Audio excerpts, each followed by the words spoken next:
from the Public Health Agency of Canada. They will be accompanied by Joël Paquette from Public Services and Procurement Canada to answer questions. Aujourd'hui, nous entendrons des allocutions de Dr. Howard New et de Major Général Danny Fortin de l'Agence de la Santé publique du Canada. Ils seront accompagnés par Joël Paquette de Services publics et Approvisionnement Canada pour la période de questions. Following the remarks, we will open the teleconference line for questions from the media. Suite à la présentation, nous répondrons à vos questions. If you wish to ask a question, please press *1 on your phone. Si vous désirez poser une question, veuillez appuyer sur étoile 1. Procédons à la séance d'information technique. Let's begin today's technical briefing. Over to you, Dr. New. Okay, thank you. Merci. Hello, everyone, and thank you for joining us at today's technical briefing on Canada's COVID-19 vaccine rollout.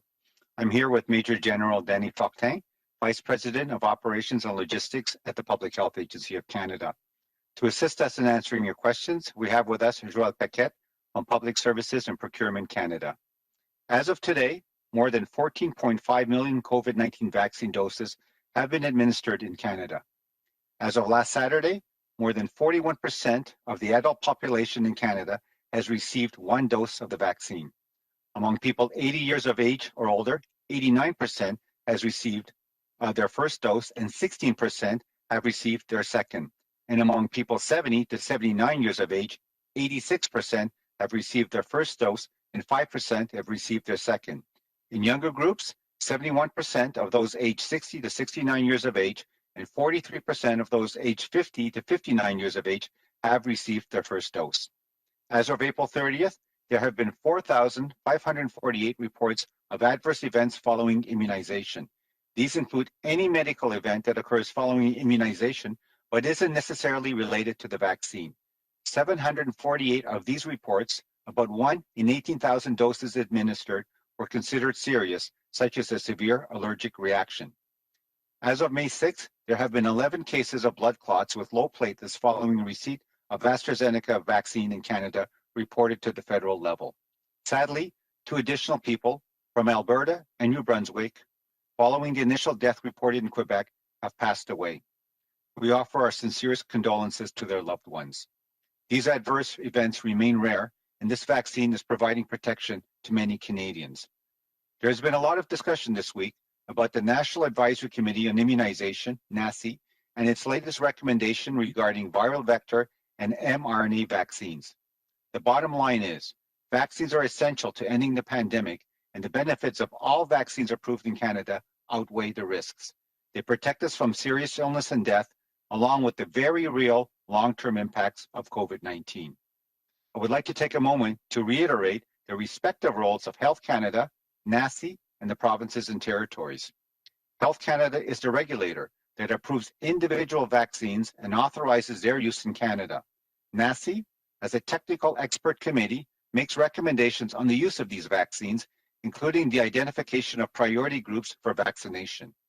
Provinces and territories then make the policy and rollout decisions about how to best deploy the vaccines in their jurisdictions based on their context and specific circumstances, such as the epidemiological situation.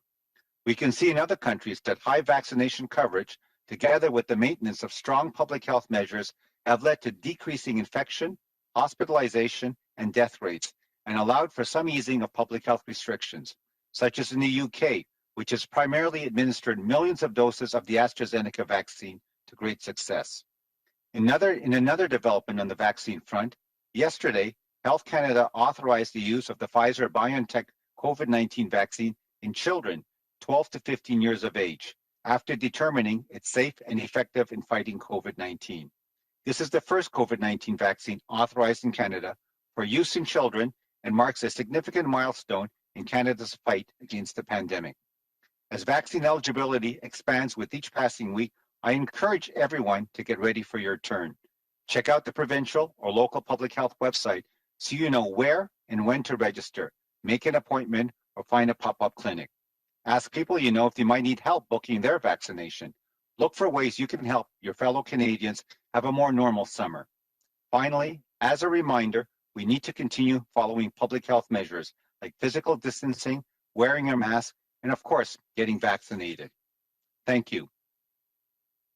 Bonjour à toutes et à tous et merci de votre présence à la séance d'information et technique d'aujourd'hui sur la vaccination contre la COVID-19 au Canada.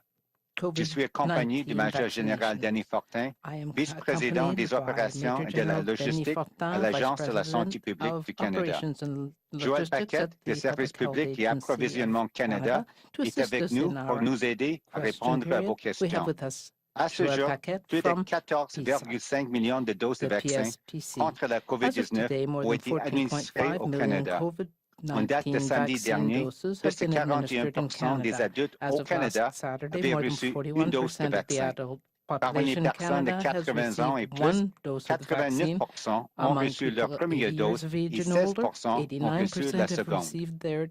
Chez les personnes de 70 à 79 ans, ce sont 86% qui ont reçu leur première dose et 5% qui ont reçu la seconde. Pour ce qui est des groupes plus jeunes, 71% des personnes de 60 à 69 ans et 43% de celles de 50 à 59 ans ont reçu leur première dose. En date de 30 avril, 548 cas d'événements indésirables suivant la vaccination avaient été signalés, ce qui comprend tout événement médical survenant après la vaccination, mais qui n'est pas forcément lié au vaccin. Parmi ces cas, 748 étaient considérés comme étant graves. Une réaction allergique grave, par exemple, ce qui équivaut à environ un cas sur 18 000 doses administrées. En date de 6 mai, 11 cas de caillots sanguins combinés à un faible taux de plaquettes sanguines suivant l'administration du vaccin d'Astrazeneca au Canada ont été signalés à l'échelle fédérale.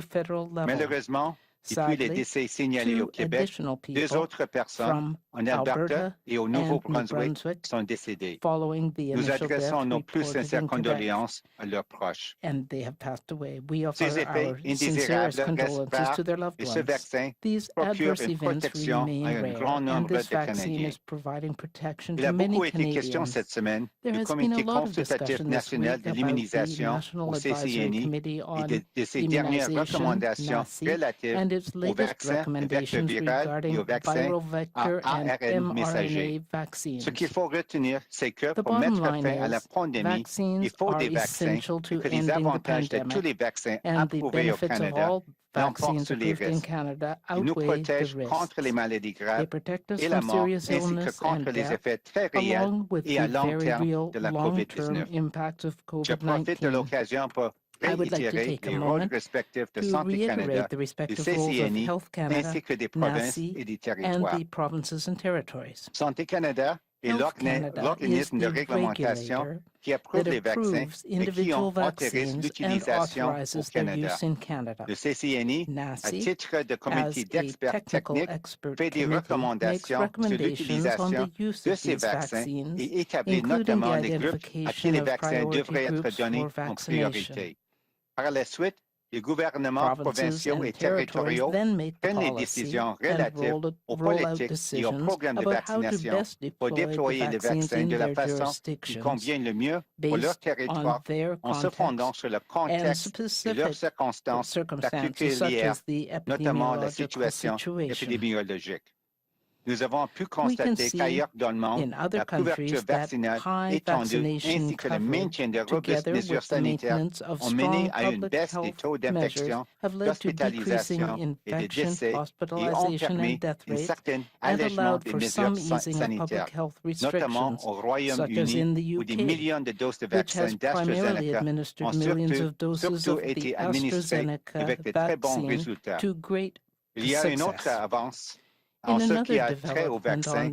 En effet, Santé Canada a autorisé hier l'utilisation du vaccin de Pfizer-BioNTech chez les enfants de 12 à 15 ans après avoir conclu qu'ils étaient sûrs et efficaces pour protéger contre la maladie. Il s'agit du premier vaccin contre la COVID-19 dont l'utilisation chez les enfants est autorisée au pays, ce qui marque une étape cruciale dans la lutte du Canada contre la pandémie. Comme l'admissibilité au vaccin s'élargit de semaine en semaine, j'encourage tous les Canadiens à être prêts à recevoir le vaccin quand ce sera leur tour. Rendez-vous Check out sur le site your web de votre provincial province or ou de votre local autorité de public santé health publique website locale so pour you savoir know quand where et and comment when vous to inscrire, register, prendre un then rendez-vous ou make trouver an une clinique appointment or temporaire. find a Demandez à pop-up vos clinic. connaissances si elles ont besoin d'aide Ask pour people you réserver know if leur they might need help vaccination. booking their Cherchez des moyens vaccination. d'aider vos Look for ways you can help concitoyens your canadiens fellow à Canadians passer un été have a qui more ressemble normal plus à summer. une été normale. Pour terminer, Finally, j'aimerais faire un as tout a petit reminder, rappel. Nous devons we need continuer to d'appliquer les continue mesures de following santé public publique health comme la measures like distanciation physique, physical le port de distancing masque and et wearing bien sûr masks, la and of vaccination. course, getting J'invite maintenant vaccinated. le Major Général I will now Fortin à invite prendre Major la General parole. Fortin to Merci. deliver his remarks. Merci, Dr. Nua. So good afternoon, everyone. So to date, we have distributed over 18 million doses of COVID-19 vaccines to provinces and territories. Earlier this week, we received 2 million doses of Pfizer-BioNTech, the largest shipment from this manufacturer to date, and deliveries to provinces are now complete. As for Moderna, yesterday we received more than 1 million doses ahead of schedule. The shipment was originally set to arrive in country and distributed into next week. Deliveries to provinces and territories are underway, which will provide them with the opportunity to administer these doses into the coming days and into next week. Moving forward, we continue to expect weekly shipments of over 2 million doses from Pfizer-BioNTech over the course of this month, and over 2.4 million a week in June. For the week of May 17, we can expect to receive 1 million doses from Moderna, and we continue to work with Moderna to determine upcoming delivery schedules. We now have visibility for Astrazeneca doses from the COVAX facility. We can expect to receive 65,000 doses in the coming weeks using a contracted logistics service provider, FedEx and Omar. Additional detail will be shared on the shipment when it's available. And in closing, vaccine rollout continues with the sustained arrival of authorized vaccine into Canada. We have now reached that big lift period where weekly deliveries are more significant, and this should bring us to approximately 25 million doses by the end of May.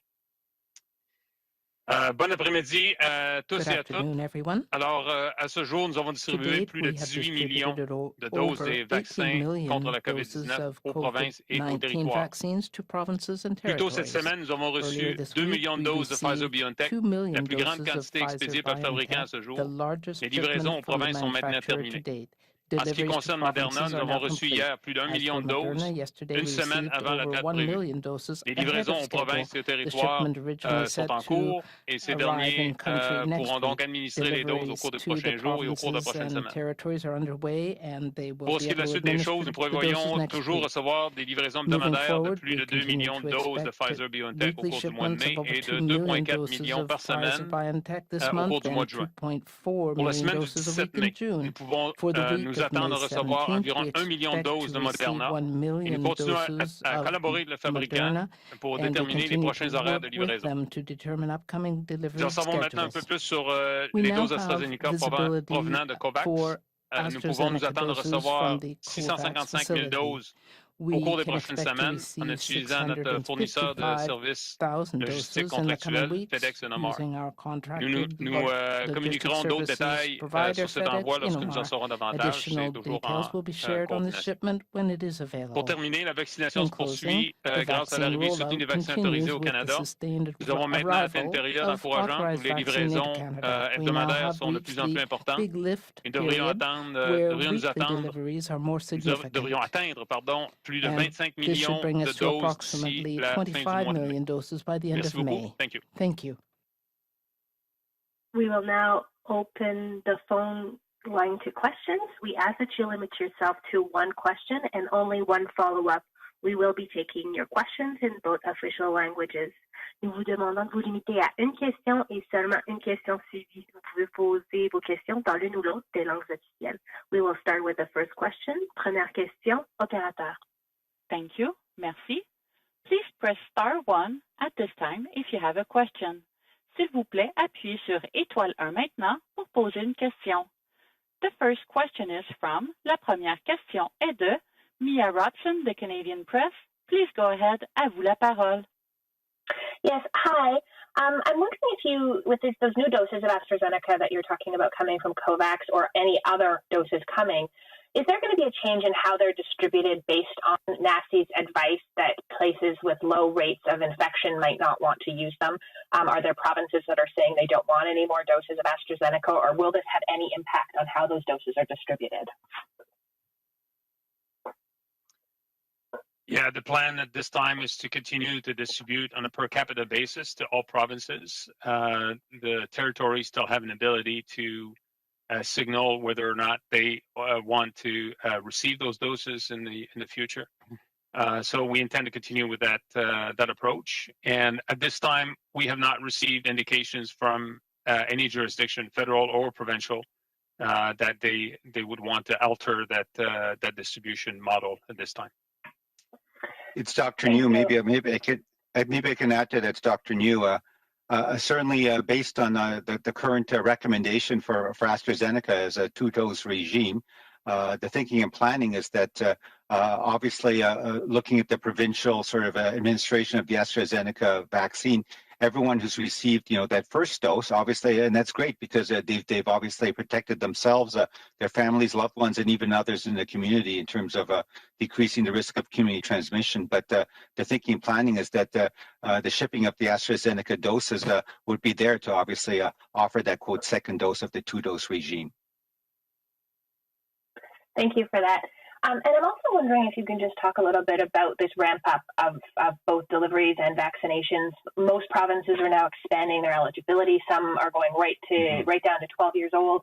And it seems like there might be sort of this rush now to get appointments. Do we actually have the vaccines coming to vaccinate everybody down to the age of 12 with one dose by the end of June, as we hoped? Is that still, are we still getting enough vaccine to do that?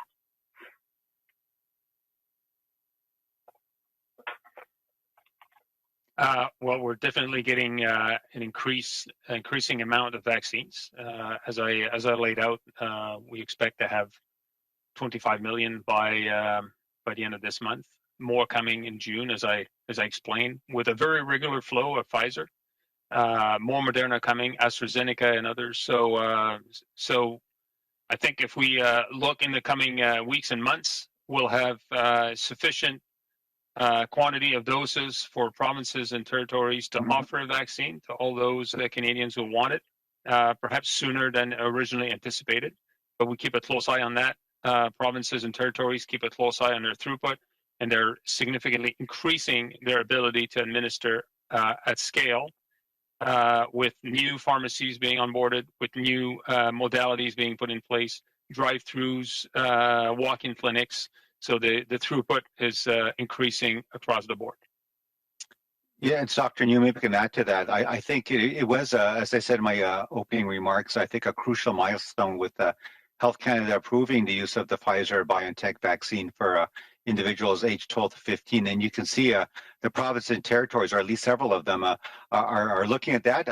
Some of them have already announced in terms of eligibility and offering the vaccine to adolescents 12 to 15 years of age. So I think it's very optimistic. I think everywhere across the country, I think there's new energy and there's new optimism, as we're getting more vaccines, into the country, and then also provinces ramping up their vaccination efforts to, as they say, the overall national goal has always been to, vaccinate as many eligible Canadians as soon as possible. So I think we're on track, and I think it bodes well for the summer. Merci beaucoup, Dr. New. Prochaine question. Thank you. Merci. The next question is from, la prochaine question est de Raymond Fillon de TVA. Please go ahead. À vous la parole. Merci, bon après-midi. J'aimerais savoir si les 655 000 doses, Major Général, d'Astrazeneca, vous avez parlé des prochaines semaines, mais est-ce qu'on doit les compter dans le lot qui est attendu avant la fin du mois de mai? But I'm wondering if they're going to come before the end of May. Alors, on est toujours en train de travailler avec COVAX pour finaliser les détails de livraison. On s'attend à avoir une confirmation de date très bientôt. Alors, pour l'instant, je ne peux pas m'avancer sur une date exacte. On travaille que ce soit en mai, ce sera au cours des prochaines semaines, et dès qu'on aura l'information, on va communiquer cette information. We have the information, we will certainly communicate it. D'accord. Et Là, vous parlez d'un montant à la fin du mois de... Je n'ai pas le chiffre avec moi là, pour la fin du mois de mai. Mais à combien de doses on est rendu qu'on attend en date du 30 juin? Et est-ce que vous êtes en mesure de nous dire que l'objectif d'avoir assez de vaccins pour vacciner complètement tous les Canadiens d'ici septembre, est-ce qu'on peut dire qu'il va être devancé maintenant en raison de ces doses qui entrent plus rapidement que by the end of September? Will that be brought up? Will it be sooner? Alors, je faisais des mathématiques rapides du coin napkin, Ramon. Je pense qu'on a une autre quinzaine de millions, certainement, au mois de juin. Ce qui me manque, c'est des détails. Ce qui nous manque, c'est des détails de livraison sur Astrazeneca, Janssen et autres. Alors, Astrazeneca, Johnson & Johnson, aux and quantités so que on. je viens d'annoncer. So on a indiqué par le passé qu'à la fin du deuxième trimestre, So on at va the end of the dépasser second 40 millions. quarter, Alors, moi, we c'est will toujours have received more than 40 ces million chiffres-là avec doses. lesquels on travaille pour l'instant. So those are the figures we are working with right Pouvez-vous now. nous dire si on va dépasser Can l'objectif you de septembre, tell le us devancer? whether we are going to be able to do this more quickly than by September? Well, the goal de donner une première dose ou d'avoir la totalité, ou plutôt les deux doses aux Canadiens. Je pense que ce serait prudent de continuer de maintenir que la population adulte et maintenant les adolescents seront en mesure d'avoir un vaccin, d'avoir les deux doses d'ici septembre, comme il a été mentionné à plusieurs reprises. Je pense que Dr. New, c'est la même chose qu'on a annoncé dans plusieurs tables et plusieurs reprises. Et puis, certainement, tout s'aligne qu'on soit capable de rencontrer cet objectif. Merci beaucoup, Major Général. Prochaine question. Thank you. Merci. The next question is from, la prochaine question est de Kevin Gallagher de CTV National News. Please go ahead, à vous la parole. Hi there, thanks for taking my question. I just actually want to follow up on Mia Ravson's question from earlier where she asked if there were actually enough doses to vaccinate everybody by the end of June, if you're including this new cohort for Pfizer, right, for adolescents from 12 to 15. So, yeah, I am curious, you know, when you're doing projections for how many doses we're trying to acquire and for how those doses will be distributed to the population, was the 12 to 15 cohort considered in, say, the projections that we've heard from Dr. Tam last week for getting 75% of Canadians their first shot, for example, by a certain time? So I'm just curious as to know how that new cohort that's been approved now affects the numbers game for the doses that come in and how they're distributed. It's Dr. New. Maybe you can start because obviously I was there with Dr. Tam for the the initial modeling and so on. And I would say that the modeling projections at that time certainly was based on what the current situation was at that point, and that it was basically a model using sort of the adult population eligible, because obviously the decision by Health Canada in terms of approving the Pfizer-BioNTech vaccine was only made yesterday. So just to answer that question, yes, the modeling, hopefully trying to reach 75% of eligible adults with at least one dose was based on the population of those over 18. Now with the 12 to 15, just doing sort of the calculations, I certainly turned over to Major General Fortin, but that would add about an additional 1.63 million individuals who fall into that category as part of our calculations in terms of the addition, obviously the doses required for Pfizer-BioNTech to offer those individuals that first dose. So I think I'll turn it over to Major General Fortin at this point. Thank you. Thank you, Dr. New. I would simply add 1.63 million adolescents is less than a week's worth of Pfizer doses. So there will be sufficient vaccines in country to vaccinate earlier than initially anticipated with the first dose. All those Canadians who want to have it, it will be offered, and it's a matter of the provinces and territories executing that plan smoothly. And they've already shared some different timelines for meeting that objective. So I would defer to those individual provinces and territories to report on when they expect to have that cohort and the rest of the Canadian adult population vaccinated with a first dose.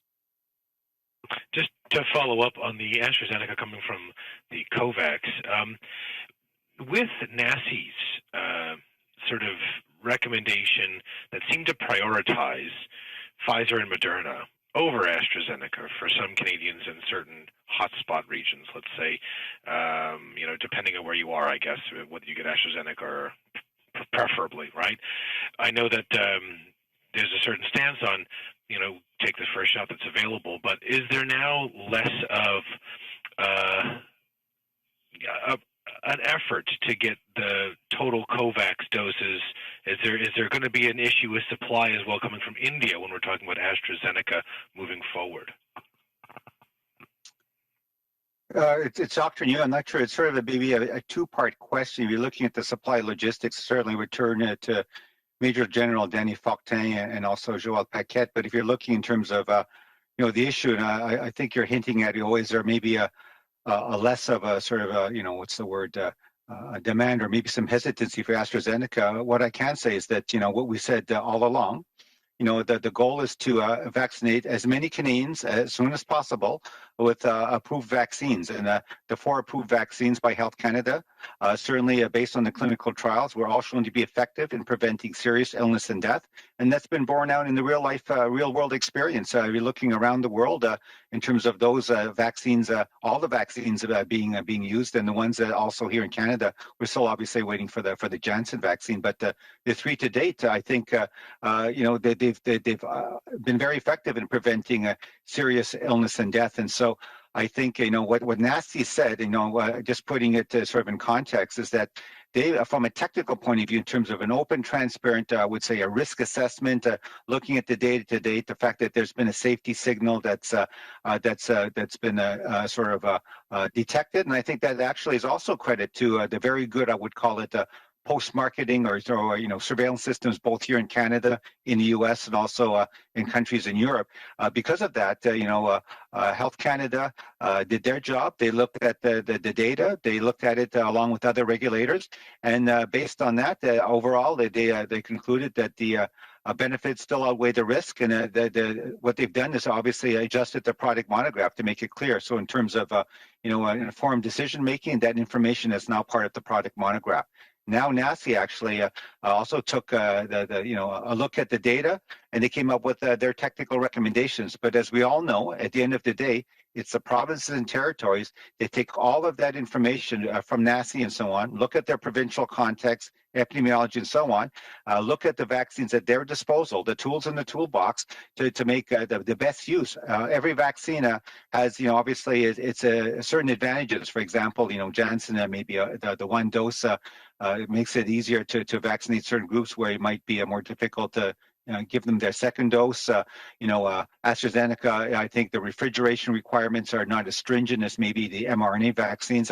That's all part of the mix that the provinces and territories look at. And so at the end of the day, I think Canadians can rest assured that, in whatever province or territory they're in, there's been thoughtful thinking by the chief medical officers of health and all the other folks involved in the planning the vaccination rollout in their jurisdiction. And so when they go to get their vaccine, the one that's offered to them is the right one. And I think the other point, of course, is that with the information out there, we all recognize that information is important, and that has to be a good informed consent so that everyone feels comfortable in terms of the decision they make regarding the vaccine to receive. So hopefully that helps in terms of the context of NACI, provinces, territories, and Health Canada. And for the supply logistical aspects, I'll pass it on to my colleagues. Thank you. Thank you for Dr. New. For the AstraZeneca, we have a advanced purchase agreement with them for 20 million doses. We've received 1.5 million through an exchange with the United States. We're continuing to have discussions with the United States for a possible further exchange. We're also expecting 1 million doses through that particular agreement starting in June.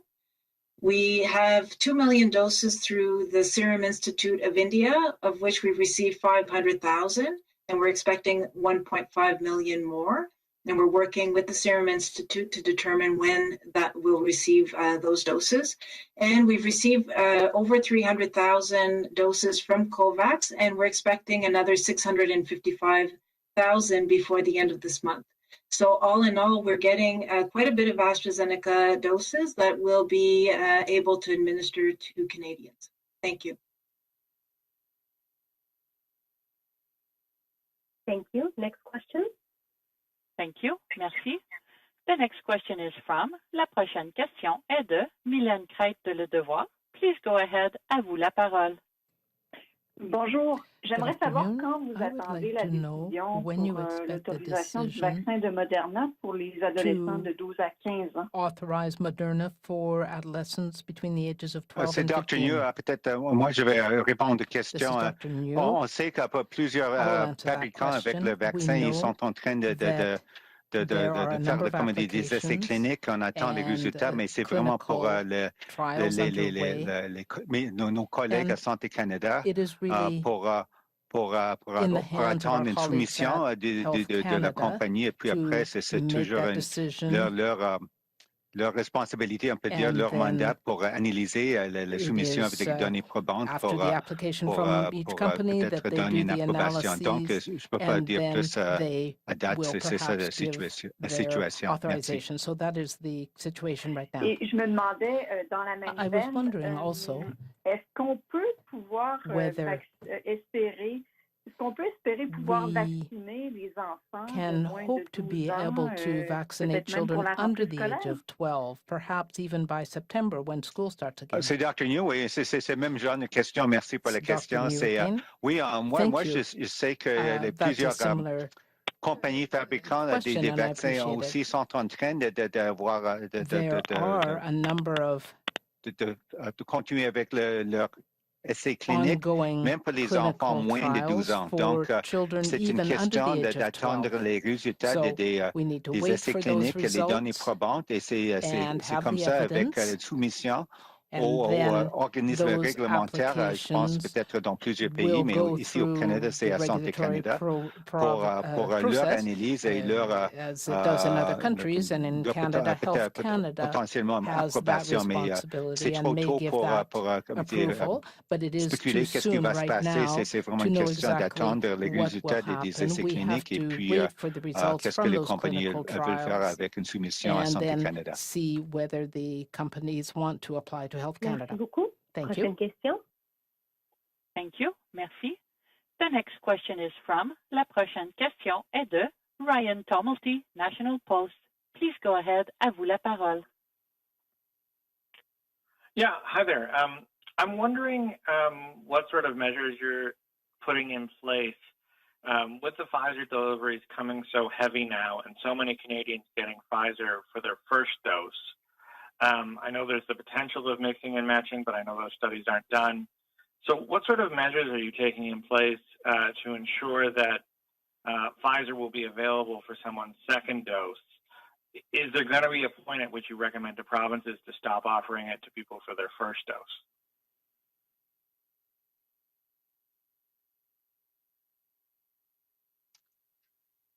I'm not sure I start. I don't know.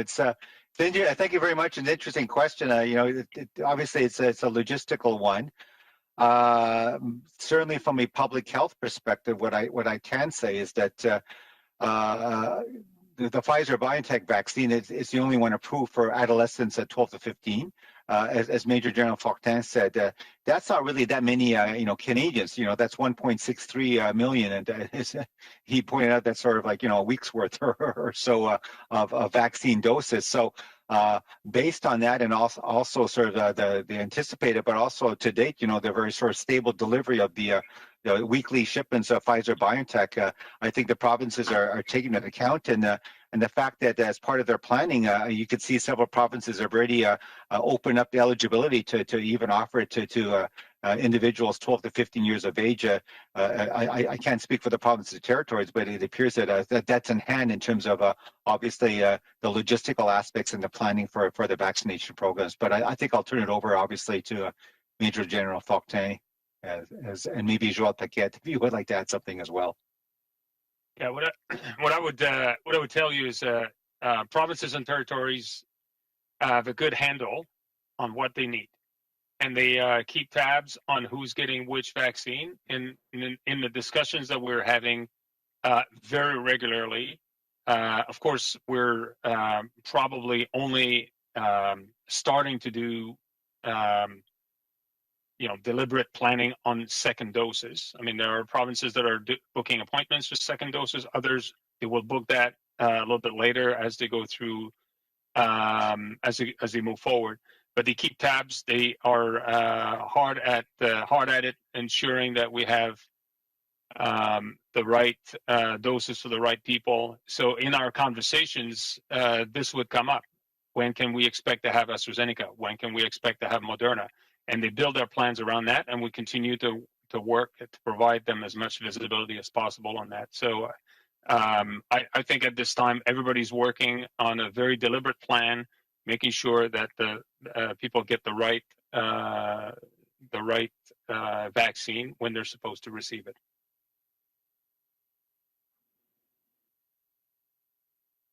Maybe I can just ask this question a different way for better clarity, because I know it's a complicated issue, but my understanding is we have a contract for about 44 million doses of the Pfizer vaccine to arrive before September. I know they're arriving at a much faster rate than any of our other vaccines. I'm wondering if you're going to tell the provinces once we clear the halfway point, I guess, 22 million to hold on to the other doses for second doses, rather than have sort of a situation where we, give too many Pfizer doses as first doses and not have enough for the second ones.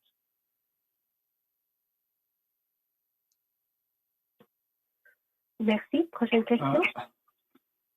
Yeah, I'm sorry. It's a doctor. Maybe I'll attempt to answer that. You're right. It's maybe it's myself not answering. Maybe understanding the question, but I think the strategy in Canada to date overall has been to vaccinate as many Canadians as possible with that one dose strategy, and based on sort of the best, latest, obviously data available in terms of stretching the dose interval up to, but it doesn't have to be up to 4 months, and certainly based on the scheduled delivery and the fact that we're getting many more millions of doses of Pfizer into the country, I think from what I understand from the provinces and territories that they have the planning in hand to offer everyone sort of the first doses, and I guess anticipating that obviously based on the regular scheduling, that it's not about holding back doses. I think we all want to get, as they say, vaccines into arms as soon as possible. So the fact that they've opened up several provinces the eligibility to adolescents as well, I think it's part of that strategy to vaccinate as many Canadians who are eligible to get that first dose, and then obviously then going with the second dose. So I don't think it's part of the thinking planning that they're going to hold back doses. I think it's all about getting as many Canadians as possible vaccinated with the first dose, and certainly based on what planning's been done to date and the actual stability of the shipments from Pfizer, I think it's in hand in terms of being able to provide the Canadians then with their second dose. I'm not sure, is that what you were looking for? Yeah, that's it. Okay. Thank you, Dr. New. Prochaine question. Thank you. Merci. Once again, please press *1 if you have a question. De nouveau, n'hésitez pas à appuyer sur étoile 1 pour toute question. The next question is from, la prochaine question est de Tom Perry, CBC News. Please go ahead, à vous la parole. Hello, thanks for taking our questions. Dr. New, I'd like to ask you a question about vaccine passports. Quebec announced today that it's going to be rolling out a digital proof of vaccination with a QR code attached to it. I'm wondering if you think this should be a model that other provinces might follow. It's interesting. Thank you very much for the question. So when we're talking about, I think, vaccine certificates, vaccine passports, certainly my thinking, I think also with others at the agency in working even internationally, is that we separate in terms of what it might mean in terms of crossing international borders. And I think if you're fine, we won't go there. Obviously, lots of thinking, lots of discussion happening in terms of, the requirements in terms of traveling abroad, what would happen in terms of, sort of standardization, lots of issues to work through. Obviously, one of the issues I think it applies as well domestically is I think that the issue of equity, right? Obviously, many countries probably are not able to vaccinate their populations, as quickly or to the same degree as Canada, where we're lucky here. So with that, requiring citizens of one country to have a vaccine passport to be able to travel to another country and so on, that's something I think that's also looked at. So I would say in that space, the quicker and the more rapidly we can provide equitable access to vaccines around the world to citizens everywhere, I think is important. And we're not none of us are protected till all of us are protected. So I think that's an important principle to keep in mind. Domestically, certainly what you mentioned in terms of Quebec and what they're doing. Yes, I think that's something that is I think being looked at in obviously several jurisdictions. We're also obviously quite engaged at the federal level. But as I mentioned before at previous press conferences, there are lots of issues to look at, in terms of what does that mean? What are sort of the uses of someone having a certificate or sort of an indication that they've been vaccinated, hopefully, like I say, quite soon with the 2 doses.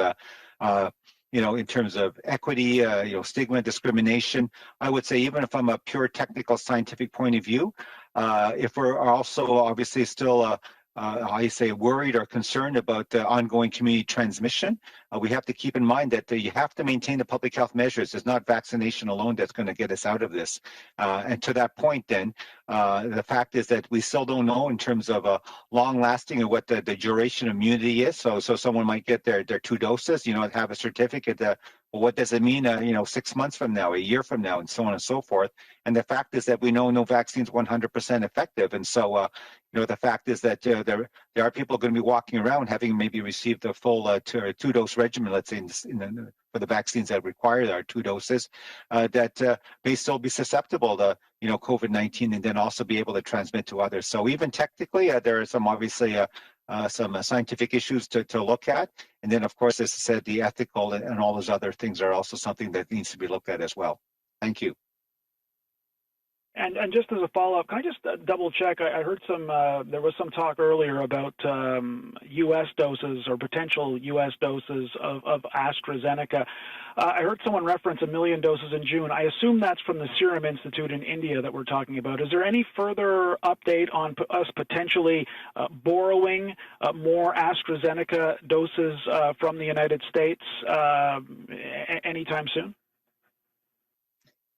Thank you for the question. What I was referring to was our 20 million advanced purchase agreement with Astrazeneca, and we are still working with the United States on a potential exchange. And the 1 million would be through our APA with Astrazeneca. So the 1 million in June is that, not the Serum Institute of India. Okay, thank you. Thank you. Thank you. Next question. Thank you. Merci. The next question is from, la prochaine question est de Mark Villani from CTV News Calgary. Please go ahead. À vous la parole. Hi there. Thanks for taking my question. The Prime Minister talked with Alberta Premier Jason Kenney and both Calgary and Edmonton mayors recently, saying that the feds are willing to assist as we experience the highest case numbers per capita in North America here in the province of Alberta. Wondering if we will see increased shipments of vaccine doses to Alberta as a result, especially as we have just expanded vaccinations to that millennial group.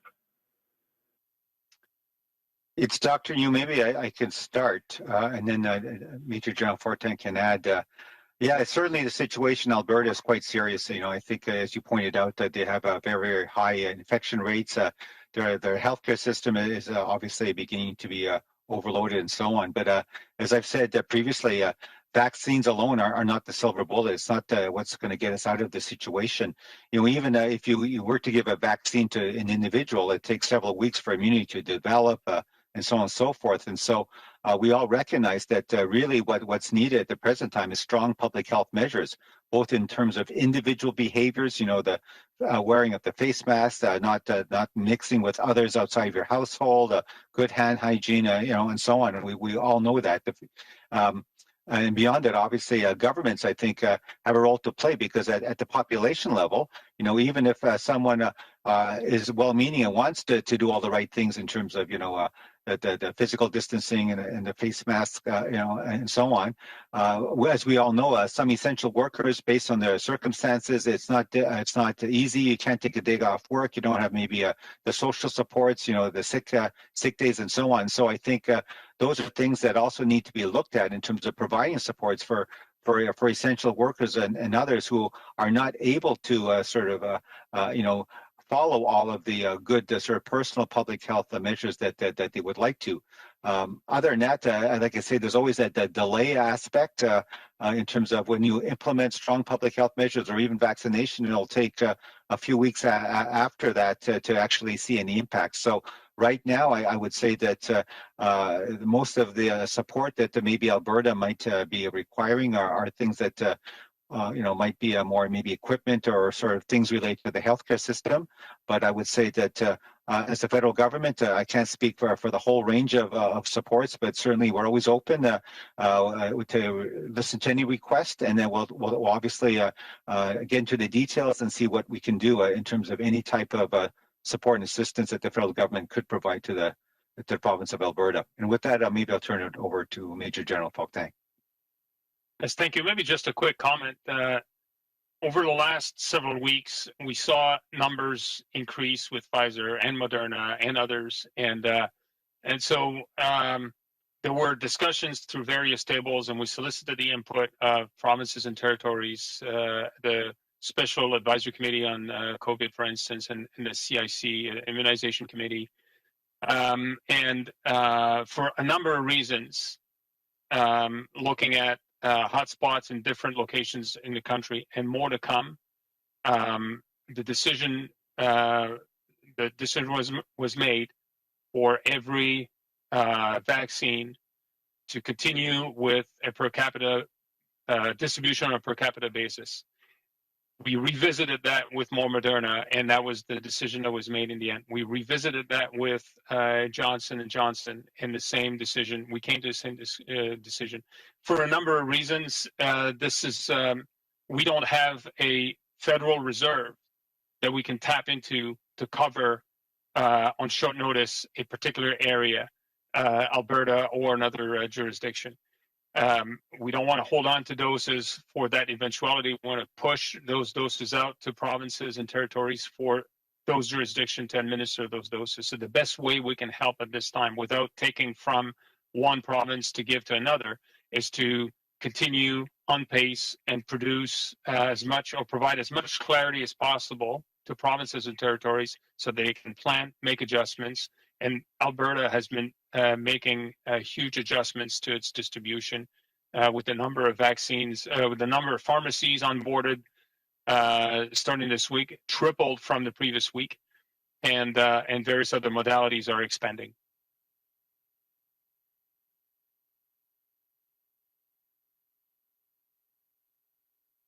Follow up, Mark? No, thank you very much. Parfait, merci. That will be all for today's technical briefing. C'est ce qui m'est fait au brefage technique pour aujourd'hui. Merci beaucoup d'avoir été avec nous et bonne soirée.